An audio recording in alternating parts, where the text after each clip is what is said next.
Hello students, welcome to maths class. I am your maths teacher Shashibala और आज हम करने जा रहे हैं थ्योरम 6.5। तो चलिए देखते हैं इस थ्योरम में क्या है। तो इस थ्योरम में है, if a transversal intersect two lines such that a pair of interior angles on the same side of transversal is supplementary, then the two lines are parallel। तो इस थ्योरम में आपको क्या दे रखा है, आपके पास टू लाइंस हैं जिसको कोई ट्रांसवर्सल इंटरसेक्ट कर रही है और यहाँ पे जो एंगल्स बन रहे हैं on the same side of transversal, interior angles on the same side of transversal, वो सप्लीमेंट्री हैं।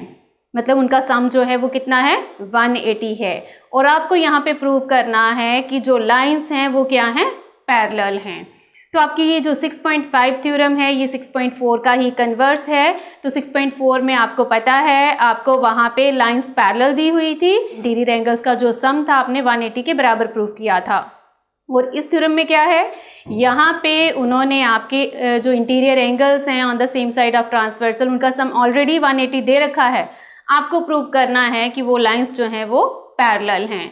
तो अब देखिए, आपने जो भी थ्योरम्स की हैं अभी तक, और आपको पता है आपने जो एंगल्स के कंसेप्ट किए हैं, तो अगर किसी लाइंस को हमें पैरेलल प्रूफ करना है तो ये जो इंटीरियर एंगल्स हैं on the same side of transversal, जिन्हें हम कंसेक्यूटिव एंगल्स भी कहते हैं, इनके अलावा हमारे पास कौन कौन से एंगल हैं जिनको यूज़ करके हम लाइंस को पैरेलल प्रूफ कर सकते हैं? अल्टरनेट एंगल्स और कॉरेस्पॉन्डिंग एंगल्स। तो उन दोनों में से एक कंसेप्ट हम यूज़ कर लेंगे। तो यहाँ पे हम यूज़ करेंगे अल्टरनेट एंगल्स का कंसेप्ट इन लाइंस को पैरेलल प्रूफ करने के लिए। तो चलिए सबसे पहले हम बना लेते हैं फिगर। तो हमें दी है यहाँ पे टू लाइंस, तो इनका नाम हम रख लेंगे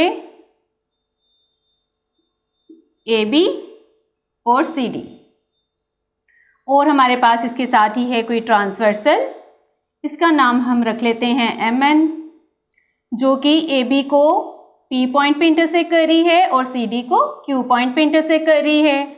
अब यहाँ पे बहुत सारे एंगल्स बनते हैं, तो इनके हम नाम रख लेते हैं एंगल 1, 2, 3, 4। इसी तरह से यहाँ पे एंगल 5, 6, 7, 8। अब देखिए आपको गिवन में क्या है, interior angles on the same side of transversal are supplementary. तो इंटीरियर एंगल्स कौन से हैं? AB और CD लाइन के बीच में जो एंगल्स बनते हैं, एंगल 4 और 5, दोनों का सम 180, और यहाँ से एंगल 3 प्लस एंगल 6 का सम जो है ये भी 180 आपको गिवन है। तो चलिए गिवन और टू प्रूव हम नोट कर लेते हैं यहाँ पे। तो यहाँ पे गिवन में है हमारे पास a transversal MN intersects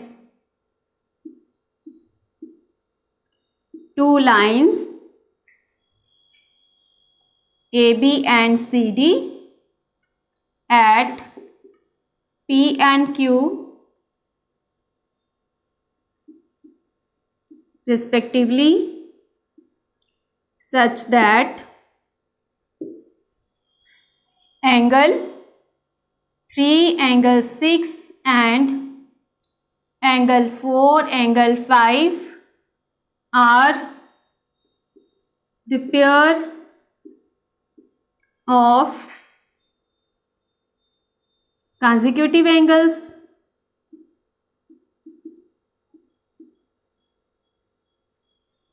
and आप लिख सकते हैं सीधे angle 3 plus angle 6 is equal to 180 degree and angle 4 plus angle 5 is also 180 degree. तो चलिए टू प्रूफ देखिए क्या है यहाँ पे।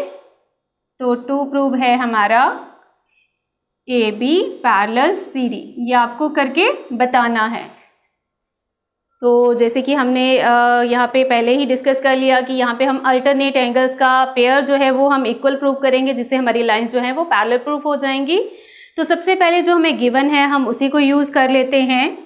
तो गिवन में हमारे पास है angle 3 plus angle 6 equal to 180, angle 4 plus 5 equal to 180। तो दोनों में से हम कोई भी पेयर जो है वो यूज़ कर सकते हैं। तो चलिए हम ये पेयर यूज़ कर लेते हैं प्रूफ में। तो हम यहाँ पे लिख लेंगे we have angle 4 plus angle 5 is equal to 180 degree, और इसका हम नाम रखेंगे इक्वेशन 1। और ये हमारे पास कहाँ से आया, इसका रीज़न है गिवन, तो ये हमारे पास गिवन में है, हमने वहाँ से इसको लिया है। अब सेकंड देखिए, आप यहाँ पे अल्टरनेट एंगल्स का पेयर लेना चाहते हैं तो उसके लिए हमें क्या करना होगा, हम यहाँ पे लाइन CD जो है इसको कंसीडर करेंगे और मानेंगे PQ जो है वो इसके ऊपर कोई रे स्टैंड कर रही है। तो हमारे पास ये जो एंगल 4 और 5 है ये क्या आ जाएगा यहाँ पे, लीनियर पेयर। तो हम इस कंसेप्ट को भी यूज करेंगे यहाँ पे, तो हम लिख लेंगे यहाँ पे consider CD is a line and ray PQ stands on it, therefore angle 5 plus angle 6 is equal to होगा 180 डिग्री। और ये कैसे आया हमारे पास, थ्रू लीनियर पेयर एक्सियम। तो रीजन आपको साथ साथ में देना है।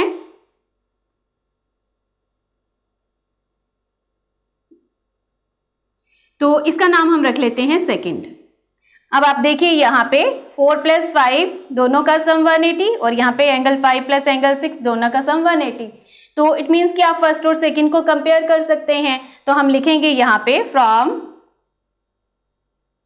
First and second we get. तो हमारे पास यहाँ क्या आ जाएगा, हम यहाँ पे लिख सकते हैं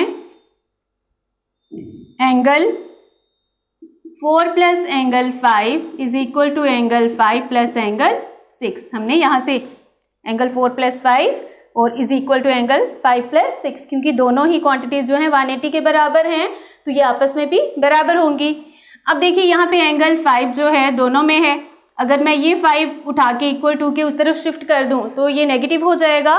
तो नेगेटिव एंगल 5 और पॉजिटिव एंगल 5 कैंसिल हो जाएंगे, तो हमारे पास क्या रह जाएगा, angle 4 is equal to angle 6। अब आप देखिए आपका जो एंगल 4 है और एंगल 6 जो है ये कौन से एंगल हैं, ये है अल्टरनेट इंटीरियर एंगल्स। तो हम यहाँ पे लिख सकते हैं but these are alternate interior angles.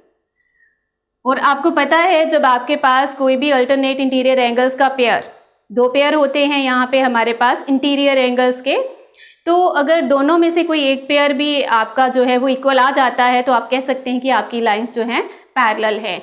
और ये कौन सी थ्योरम की स्टेटमेंट से हम प्रूव कर सकते हैं, थ्योरम 6.3। तो उस थ्योरम में क्या कहा है, चलिए वो स्टेटमेंट हम यहाँ पे नोट कर लेते हैं। We know that if a transversal intersects two lines such that a pair of alternate interior angles is equal, then the lines are parallel. तो इट मीन्स हमारी जो ए बी है वो सी डी के यहाँ पैरेलल प्रूफ हो गई। तो हम लिख सकते हैं therefore A B parallel C D. तो देखिए आपका प्रूफ जो था वो सिर्फ 2 लाइंस का था, छोटा सा कंसेप्ट आपने यूज किया, आपके पास जो गिवन था आपने वो लिया और उसके बाद आपने लीनियर पेयर एक्सियम से 5 प्लस 6 एंगल इक्वल टू 180 लिख के इन दोनों को कंपेयर किया, वहां से आपका एंगल 5 जो है वो कैंसिल हो गया, एंगल 4 इक्वल टू एंगल 6 आ गया। तो ये आपका alternate pair, alternate interior angles का पेयर बन गया। तो यहाँ से आपने ये थ्योरम की स्टेटमेंट लिख के प्रूव कर दिया कि A B parallel C D है। तो देखिए इतना छोटा सा प्रूफ है, उसमें आपको स्टेटमेंट जो है वो लिखना बहुत ज़रूरी है। तो जितनी भी थ्योरम्स हैं उनके जो स्टेटमेंट हैं उनको आप लर्न कर लीजिए। तो आप कहीं भी थ्योरम की स्टेटमेंट जो है वो लिख के अपने जो क्वेश्चन है उसको अच्छे से कर सकते हैं। तो देखिए 2 लाइंस का क्वेश्चन है, स्टेटमेंट लिखना बहुत ज़्यादा ज़रूरी है, तो स्टेटमेंट आप ज़रूर लर्न करिए। तो देखिए इस तरह से ये क्वेश्चन सारा आपने कर लिया। आई होप आपको समझ आया होगा। Thank you.